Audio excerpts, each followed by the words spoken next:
And we are back with another World of Warcraft video. Yes, in today's video we are going to be going over the Shadowlands Mythic Plus Season 4 seasonal affix. Yes, it's called Shrouded. It's a pretty, maybe an interesting one, not really sure. You'll have to play it a decent amount to give your own opinion on it.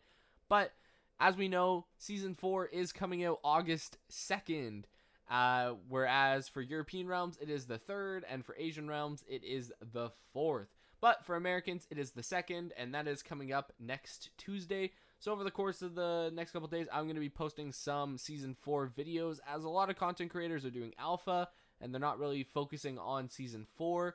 But I'm going to be focusing on Season 4. I think it's really useful for players to know, for returning players to kind of catch back up in the game and everything like that. But anyway, let's get into it. So as I said, it is the Shrouded is the seasonal affix. They changed the name a month or so ago. It was something else. I don't even remember what it was. But they changed the name, and we're just going to go through it. So the rough rundown of the affix basically is throughout the dungeon, there are going to be mobs that are disguised, and these mobs are actually dreadlords. So when you engage in combat with them, they will pop out and be dreadlords. They have their own little abilities, which we'll get into down below in a little bit. But basically, you kill these dreadlords and you get a stack for your bounty. Now, what do you mean a bounty? There's no bounties in this game. There's no bounty system, but now there is. So when you load into a dungeon, as you can kind of see here from the thumbnail, I'm not going to play it because it's Dratnos' video. You want to go watch some of his stuff on his channel or his clips or whatever. But there is a mob right here, and basically whenever you load into a dungeon, like into a Mythic Plus dungeon, you will pick your bounty.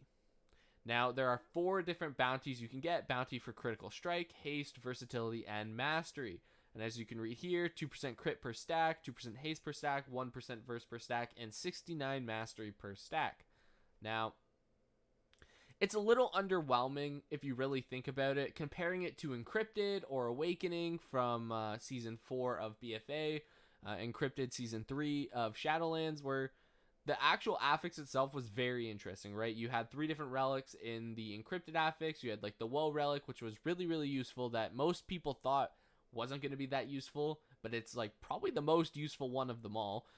You have like the Vi relic, which gives you so much haste, and it's pretty decent to deal with. And then you got the relic, which just gives you CDR, and you have your CDs more often, which is really fun, right? But this one, it's kind of interesting, kind of boring, right? Because it really depends on how many stacks you can get throughout the dungeon. Because if you had, 20 stacks, that's 40% increased haste. Now, I know you're not going to get 20 stacks, but you could have 40% increased haste for the whole dungeon. That's pretty fun. But there are some classes out there that don't like haste, right? I'm a Brewmaster Monk main, and I hate haste. Haste does absolutely nothing for my class. Obviously, it's like energy regen, and that's about it. GCD doesn't change for Brewmaster and things like that. So I'd want to go crit or verse, right? Whereas those effects really aren't as cool. Like, the verse stacking is just I do more damage and I take less damage. So I don't actually really feel the impact of my choice other than looking at a details meter, right? Same with crit. Crit really only impacts it from a details meter. I'm not actually really going to notice it unless, obviously, I have one big ability that does one massive crit, right? If I'm an arcane mage and I forget what their ability is, their curing ability, right? And I think it's Totem? I don't know. Anyway, I don't know a lot about arcane mage, but they do like one massive bang, right? So you want some crit, right? The thing is you can only choose one bounty, which sucks. I think it would be cool if each time you kill the mob, you could choose a bounty, right? So you kill like 5 of them and you get 5% verse, and then you can move into haste or you can move into crit or whatever, right? Actually give you a little bit of diversity, but you can't. It also is interesting to see that mastery is not a percentage. It's just a base amount, and I think that is for classes that stack too much mastery and they get mastery overloaded. Having a percentage is a little bit, I think having this number is a little bit better than having a percentage. Anyway, let's continue. So, like I said, you'll start off with 1 stack. Every time you defeat a dreadlord in the dungeon, the stack count will increase by 1. But if you defeat the boss dreadlord Zul'gamux, This is actually terrible English. Anyway, if you defeat this boss, so basically one of the dreadlords throughout the dungeon will actually be a big boss, right? It'll be a big boss dreadlord, and when you defeat them, you get 3 stacks, as it says here. You get 3 stacks, which is kind of cool, right? So you kill them, you get 6% haste, or you get 3% verse, or 6% crit, or a whole bunch of mastery. I'm not gonna do the math, but anyway, so that's kind of cool. As like everything I've said here is like just certain mobs. And then, so when they turn into the Nathrazim Infiltrator, or the Dreadlord, as everyone's just going to call them, they gain some abilities here, right?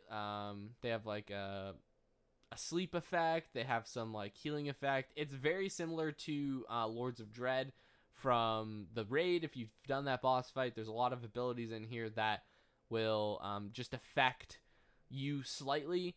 Hopefully these guys aren't too overtuned, because it might actually come to a point where you don't kill these guys, because it did say that the Dreadlords are fixed in positions, so they will be in the same spot every single time you do the dungeon, which is interesting, but not at the same time.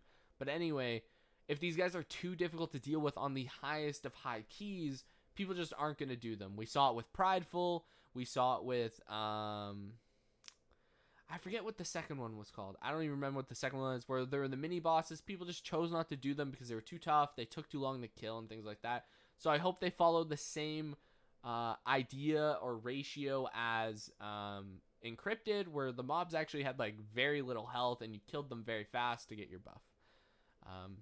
Yeah. One thing I should mention is there hasn't been any talk of a mana regen power. So like we saw with Encrypted, the Relic gives you 10% mana every 1 second for 10 seconds. There was the mana one from the second seasonal affix, and obviously Prideful. I think Prideful gave you mana, but I'm not too sure. I think Fish Feasts were still in the game then. But anyway, Blizzard has also fixed that a little bit. So basically every single time you kill one of these Dreadlords, you will get a bounty payment. So every time you basically choose your bounty, you'll get a bounty payment, which is basically just restoring 6% health and mana every 1 second for 5 seconds. So it's basically the Relic on a lesser scale. It doesn't give you full mana, but it gives you a decent amount. Though the mini boss here, who has all of their own little different abilities, I'm not going to go through them because they're really not that important, right? You're going to learn them on your own. Basically there's like a blood barrier that you have to DPS through to interrupt, otherwise the boss will heal themselves. There's a hypnosis bat, which is basically it's a hypnosis. It's not really a CC, it's just you have to kill the bat to basically not kill your friend. And yeah, like there's just a couple different abilities here. You can go through this yourself if you want to, or stop the video and read it yourself if you want to. I'm not going to go through it because it's just going to be me reading the ability. But yeah, if once you kill the big guy, as you can see down here, you actually get 20% health and mana every 1 second for 5 seconds. So it's basically the Relic on steroids, because it's not 10% for 10 seconds, it's 20% for 5 seconds. But yeah, that is the Shrouded seasonal affix. I think you guys kind of get the general gist of how I feel about it, where I think it's pretty boring for the most part. For the highest of high keys, you're just going to stack verse, because this is going to, if you get 10 stacks, right, that's just going to be a 5% DR, and that might just allow you to live a boss. Even though haste might increase your damage way more, it's all about survivability.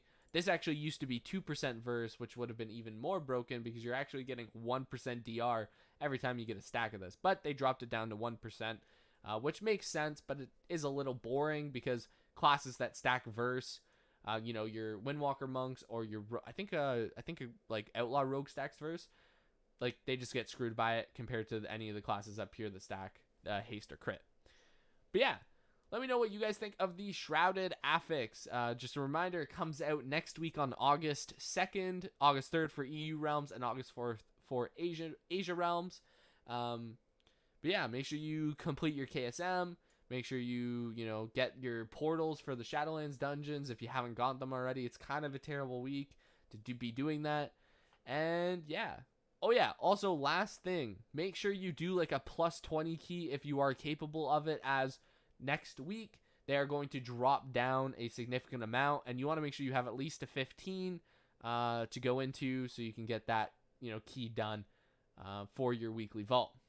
But anyway, Let me know what you guys think of the Shrouded seasonal affix down below in the comment section, and I'll see you guys in the next one.